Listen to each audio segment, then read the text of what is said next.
L'exposition a l'ambition d'écrire l'avènement des images en mouvement, mais elle a surtout l'ambition d'évoquer le spectateur que nous sommes encore. Nous avons tenté dans cette exposition de montrer que ce qui précède le cinéma, dans tous les domaines, que ce soit la peinture, la photographie, mais aussi les images populaires des almanachs, des revues et de la presse, ont à la fois préparé l'œil au changement des images, mais aussi ont d'une certaine manière reculé son avènement parce que déjà, au cours du XIXe siècle, un certain nombre de productions visuelles satisfaisaient au fond ce que ce siècle appelait comme exigence de montrer le mouvement, le temps et l'accélération, je dirais,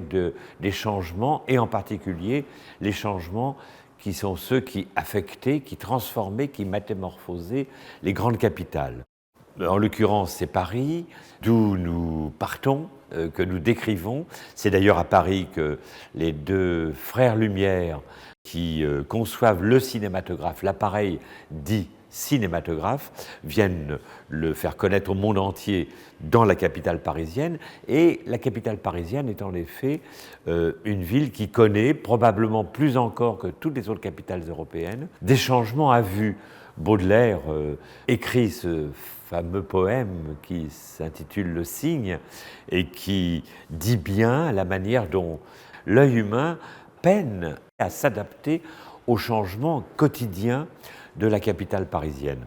L'exposition rend compte de la précipitation, de l'accélération, de tout ce qui va exiger de trouver une machine qui fait défiler des instantanéités d'images, et ce défilement des images va créer en effet optiquement une restitution, non pas de la réalité telle qu'elle est, mais de la réalité telle qu'elle est perçue par l'œil humain.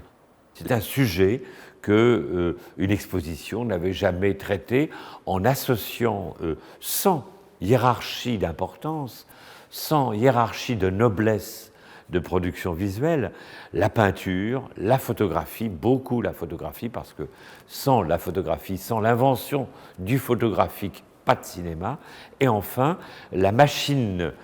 cinématographe qui ne découle